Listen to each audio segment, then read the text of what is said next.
Hello students, in this lecture we will learn that how a Babcock and Wilcox boiler works. Okay, so in my previous two lectures I did tell about that what is a boiler and how to classify it. The link is over here. And in my another lecture I did tell about that how the Lamont boiler works, as well as in that lecture I told about the mountings and accessories of boiler. What is the difference between mounting and accessories? Okay, so the link is over here. Okay, so in this lecture we will learn that how a Babcock Wilcox boiler works. Okay, so first of all, Babcock and Wilcox boiler is a water tube subcritical boiler. It means what? That water flows through some tube and the flue gases, the hot flue gases from outside of the tube, and through the tube the heat of hot flue gases enters to water, and ultimately the water converts into steam. Okay, this is water tube boiler. And subcritical boiler means what? That pressure of steam always remain below 225 bar, because 225 bar is the critical pressure of water. Okay, so Babcock and Wilcox boiler is a water tube subcritical boiler. Second thing is, no pump is used, no pump is required for circulation of water. Okay, the movement of steam takes place by action of buoyancy. The movement of water takes place by action of gravity itself. Okay, so such type of boiler is also called as natural circulation boiler. Okay, so let's recall that what is process flow chart of a subcritical boiler. See, water is heated to make water steam mixture. Okay, and further the steam is separated and it is out for use. That's it. Okay, means when water passes through the tube, okay, in case it is a water tube boiler, then by the help of flue gases this water steam mixture is prepared and steam is separated and it is out for use, and in case required then that steam is further superheated. Okay, means more heat is added to that separated steam to make it superheated, and that superheated steam is out for use. Okay, so this is the schematic diagram of the Babcock and Wilcox boiler. So I am starting from the first part, which is a boiler mounting. That is the boiler drum. Okay, which is temporary storage of water. Okay, so water comes and temporarily stores over here.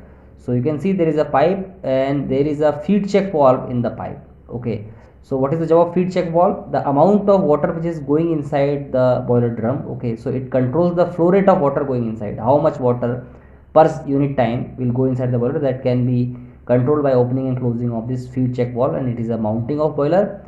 Now what happens, that there is a tube, you can see it is descending, and ultimately this is the convective heater which is inclined in orientation, convective heater, and this is the furnace. Okay, and these red colored components are the baffles. Okay, so water descends down by the help of gravity. Okay, and these are inclined tubes. Convective heater is actually inclined tube. I am showing only one tube over here, however many tubes are there in actual Babcock and Wilcox boiler, but it is an indicative diagram just to make you understand. Okay, so the flue gases by the help of these baffles, okay, moves in a particular fashion, means like this, in S shape. Okay, moving like this, passing over the peripheral surface of this convective heater, ultimately like this in S shape, and ultimately comes out and go to the chimney or stack like this. Okay, so by this way the flue gases dispenses their heat to this tube, and which ultimately reaches the water to convert it into steam. Okay, so what happens, that inside this tube, when steam formation takes place due to that heat,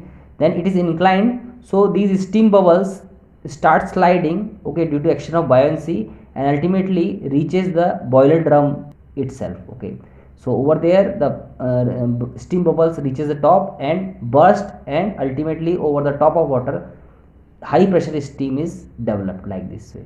Okay, so you can see that water is descending by the help of gravity, and by the help of buoyancy, when steam bubbles are formed, they slides and ultimately reaches the drum itself, and over the top of water level the steam is collected. Okay, and Babcock and Wilcox boiler also contains a superheater. So you can see that there is a tube, so this opening of this tube is above the level of water, so ultimately this steam, prepared steam, passes through the tube and reaches the superheated.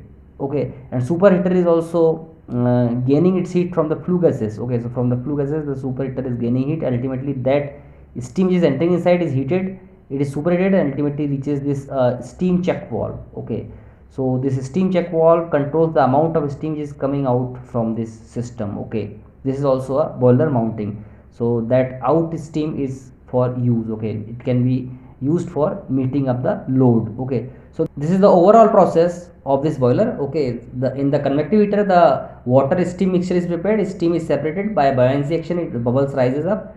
and collects over the top of the water level, ultimately passes through the superheater tube and through this steam check valve comes out, and feed check valve controls the amount of water going inside the boiler drum. Okay, now this is the water level indicator. Okay, so which is a glass tube which can bear high pressure and temperature. So level of water inside this water level indicator and inside this drum are same. So by this way we can, by eye inspection, we can check how much water is there inside the drum. Okay, and this is the safety valve. Okay, which is also a boiler mounting. So what is the job of safety valve? That in case pressure rises and goes beyond unsafe level, then this valve opens, dispenses some heat, some steam to the surrounding. So when steam comes out, so the pressure drops. So when pressure again comes back to safe level, then it closes. Okay, and safety valve like this way shut off. Okay, and this is the fusible plug. What is the job of fusible plug? In case due to any fault the safety valve doesn't works, okay, then the steam starts collecting and pressure goes on rising as well as temperature also.